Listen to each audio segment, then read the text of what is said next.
नमस्कार दोस्तों, आज के हमारे इस वीडियो में हम आपके लिए पूर्णिमा व्रत की कहानी लेकर आए हैं। एक समय की बात है, किसी नगरी में धनेश्वर नाम का एक ब्राह्मण रहता था। उसकी स्त्री रूपवती बहुत सुशील और पतिव्रता स्त्री थी, परंतु उन्हें एक बड़ा दुख था कि उनके कोई संतान नहीं थी, जिस वजह से वो दोनों अत्यधिक दुखी रहते थे। एक समय एक बड़े तपस्वी योगी उस नगरी में आए। वो पूरी नगरी में हर घर से भिक्षा लेते थे, परंतु उस ब्राह्मण धनेश्वर के घर उसकी पत्नी रूपवती से वो भिक्षा नहीं लेते थे। ये सब देखकर धनेश्वर बहुत दुखी होता था। एक दिन वो योगी जी के पास जाकर बोला, महात्मा, आप सभी लोगों से भिक्षा लेते हैं, परंतु मेरे घर से कभी भी आप भिक्षा नहीं लेते, इसका क्या कारण है? योगी बोले, ऐसा इसलिए क्योंकि तुम निसंतान हो। निसंतान घर की भिक्षा पतितों के अन्न के बराबर होती है और पतितों का अन्न खाने वाला पतित हो जाता है, इसलिए मैं तुम्हारे घर से भिक्षा नहीं लेता। ये सुनकर धनेश्वर बहुत दुखी हुआ और हाथ जोड़कर बोला, महाराज, यदि ऐसा है तो आप मुझे पुत्र प्राप्ति का कोई उपाय बताएं। तब वह महात्मा बोले, हे ब्राह्मण, तुम वन में जाकर माँ चंडी की आराधना करो। ऐसा करने से तुम्हें पुत्र रत्न की प्राप्ति होगी। घर आकर उसने अपनी पत्नी को सारी बात बताई और स्वयं तपस्या करने वन में चला गया। वन में जाकर उसने माँ चंडी की 16 दिनों तक उपासना व उपवास किया। 16वें दिन माँ चंडी ने उसे स्वप्न में दर्शन दिया और कहा, हे धनेश्वर, जा, तुझे पुत्र रत्न की प्राप्ति होगी, परंतु वह 16 वर्ष की आयु में मृत्यु को प्राप्त होगा। यदि तुम दोनों स्त्री पुरुष 32 पूर्णमासी का व्रत विधि पूर्वक करोगे तो वह दीर्घ आयु होगा। जितनी तुम्हारी सामर्थ्य हो उतने आटे के दिए बनाकर शिव जी की पूजा करना। प्रातःकाल इसी स्थान पर तुम्हें एक आम का वृक्ष दिखाई देगा। उस पर चढ़कर एक फल तोड़कर शीघ्र अपने घर चले जाना और वह फल अपनी पत्नी को खिला देना। भोलेनाथ की कृपा से उसे गर्भ धारण होगा।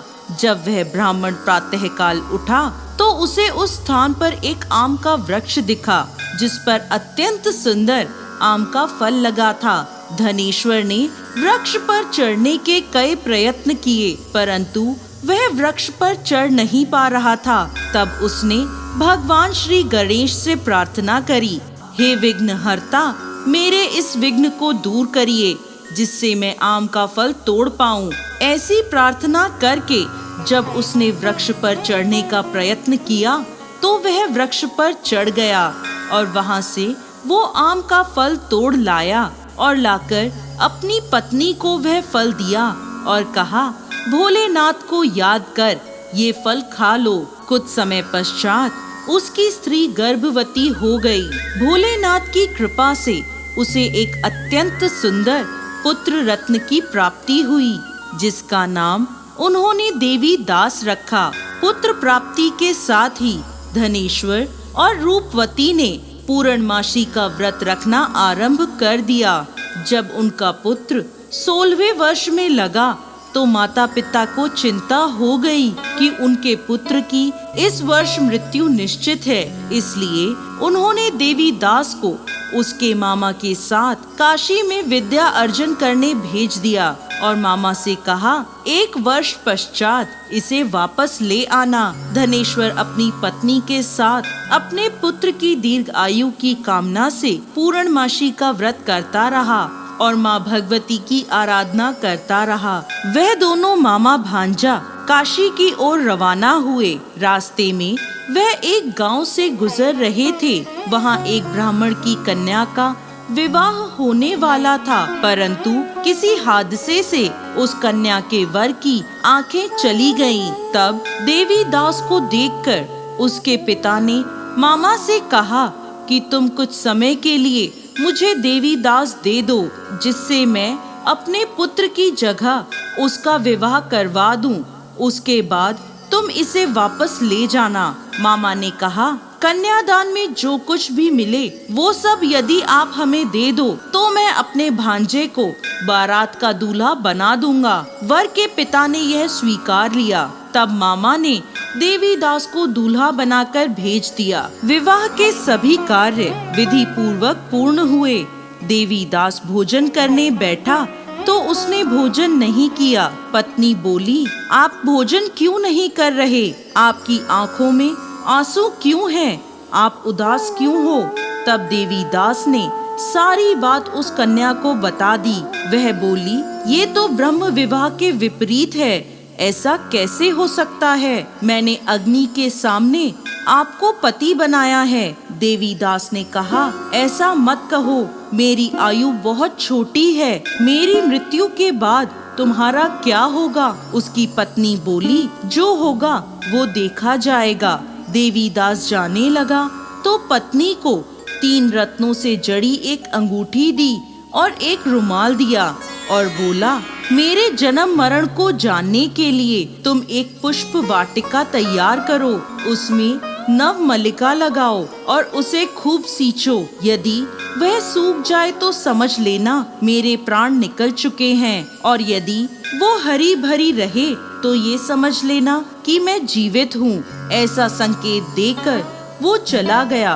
प्रातःकाल होते ही उस कन्या ने अपने पिता से कहा, ये मेरा पति नहीं है। मेरा पति वो है जिसका रात्रि में मेरे साथ विवाह हुआ था। यदि ये मेरा पति है तो बताए, रात्रि में हमारी क्या बात हुई थी? इसने मुझे क्या दिया था? ये सुनकर वो बोला, मुझे कुछ नहीं पता, मैं कुछ नहीं जानता। वो लज्जित होकर वहाँ से चला गया।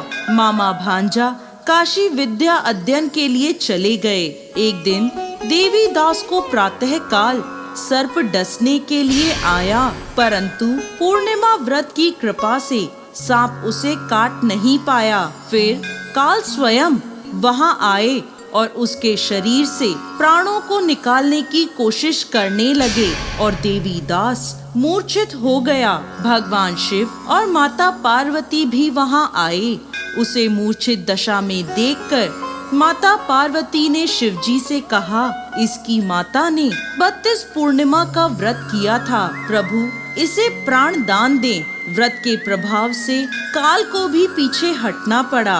उसकी स्त्री उसकी प्रतीक्षा करती रही। उसने देखा कि पुष्प वाटिका में कुछ भी ना रहा।